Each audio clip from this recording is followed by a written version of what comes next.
ओळखलेस ओळखलेस का मला? मी ज्योतिबांची साहू.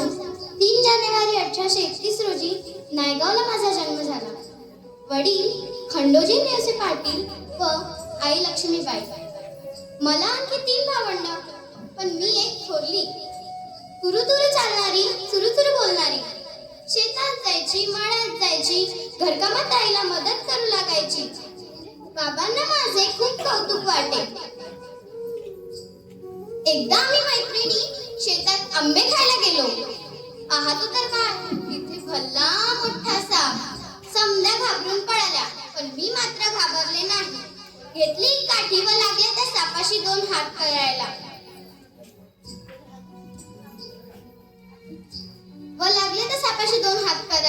तितक्यातच शेतातील मंडळी आली. त्यांनी मला बाजूला केले, पण तसे मी धाडसी होते. पाहता पाहता मी 9 वर्षांचे झाले. आई वडिलांना कळले सुद्धा नाही.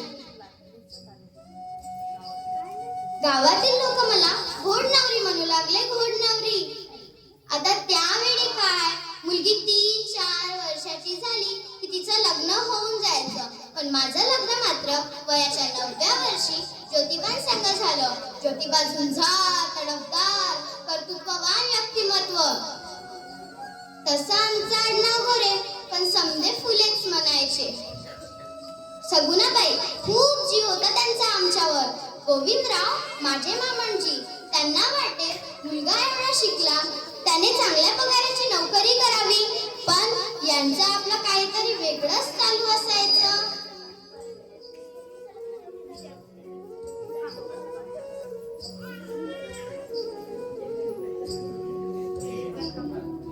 मुलींनी शिकले पाहिजे, स्त्रियांनी शिकले पाहिजे, सगळ्यांनी शिकले पाहिजे. पण कोण शिकवणार त्यांना? मी म्हटले, अहो त्यात काय एवढं, मी शिकवणार त्यांना. काय, तू शिकवणार? हो. एवढा 1 तास ज्योतिबांचा चेहरा फुलावानी फुलला. झालं. दुसऱ्याच दिवशी आमची मळ्यात शाळा सुरू झाली. मी आणि सगुणाबाई असं झाडाखाली बसायचो. किती काळी माती आमची काठी आणि लेखणी झाडाची फांदी.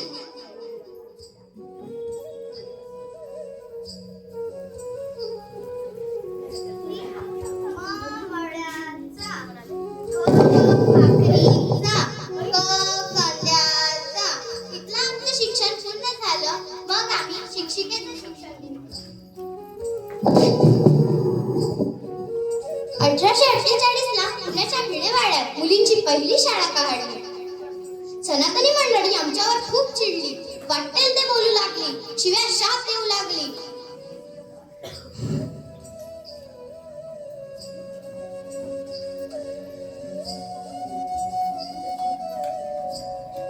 अहो, ऐकलं का? शाळा काढली म्हणा. कोण? त्या मळ्याच्या पोरानं. अन शिकवते कोण? ती सटवी. अवदसा महामाया ती पाचारली रे. घ्या दगड फेका तिच्या डोक्यावर, घ्या शेण फेका तिच्या अंगावर, घ्या चिकट टाका तिच्या अंगावर. मी तिथून निमूटपणे निघून जायचे. एकदा तर काय, एक भितंगडा पुढे आला व म्हणाला, बंद कर तुझं हे शिकवणं. मी म्हटले, नाही करणार. काय करशील? थांब, तुझी अप्रोच घेतो. मी समोर गेले आणि टाण त्याच्या तोंडावर मारल्या. ते सर्व गावातील मंडळी पाहत होती. तेव्हापासून कुणीच पुढे यायची हिंमत केली नाही. सनातनी मंडळी आम्हाला काहीच बोलत नव्हती, पण त्यांनी माझ्या मामंजींना धमकवण्यास सुरुवात केली. आम्हाला वाईट टाकण्याची धमकी दिली. त्या रात्री आम्ही नेहमीप्रमाणे घरी परतलो. पाहतो तर काय, मामांजी दारात दोन्ही हात ठेवून रागाने लाल गुंड झालेले म्हणाले, एकतर तुमचं शिक्षण सोडा, नाहीतर हे घर तरी सोडा. आम्ही मुकाट्याने घर सोडले, पण शाळा मात्र सोडली नाही.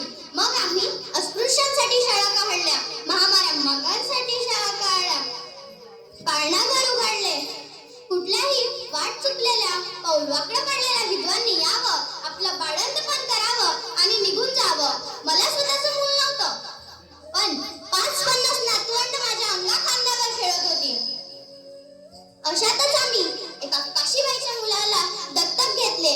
त्याचे नाव यशवंत घडवले, त्याला शिकवून डॉक्टर केले. आम्ही आम्ही सत्यशोधक समाजाची स्थापना केली. ज्योतिबांनी शेतकऱ्यांवर होणाऱ्या अन्यायाला वाचा फोडण्यासाठी शेतकऱ्यांचे आसुडे पुस्तक लिहिले. असे आमचे कार्य चालू असतानाच 1890 मध्ये खूप मोठा दुष्काळ पसरला. भाकरीच्या एक एक तुकड्यासाठी लोक स्वतःला विकायला तयार होते. अशातच आम्ही इंग्रज सरकारना विनंती अर्ज सादर करून मदत मागितली. दुष्काळी काम करण्याची विनंती केली. ठिकठिकाणी अन्नछत्र उघडले आणि असे आमचे कार्य चालतच होते की ज्योतिबांना अर्धांग वायूचा झटका आला व त्या शेवटच्या क्षणी ज्योतिबा मला म्हणाले, साहू, माझे राहिलेले कार्य आता तुलाच पूर्ण करायचे आहे. व ते मला सोडून गेले. माझा आधार गेला, माझे सर्वस्व गेले, पण मी धीर सोडला नाही, खचून गेले नाही. पुन्हा आपल्या सहकार्याच्या मदतीने त्यांचं राहिलेलं कार्य त्यांनी पाहिले स्वप्न पूर्ण करायला लागले. अशातच सन 1897 मध्ये पुण्यामध्ये प्लेगची महामारी पसरली. लोक कोंबड्या बकऱ्यांसारखे पटापट मरायला लागले.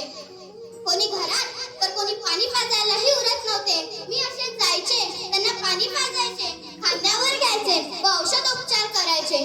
अशातच मला कळले की एका घरी एक मुलगा तापाने फणफणत आहे. त्याला खूप ताप आला आहे. मी तिथे गेले, त्याला पाणी पाजले, खांद्यावर घेतले.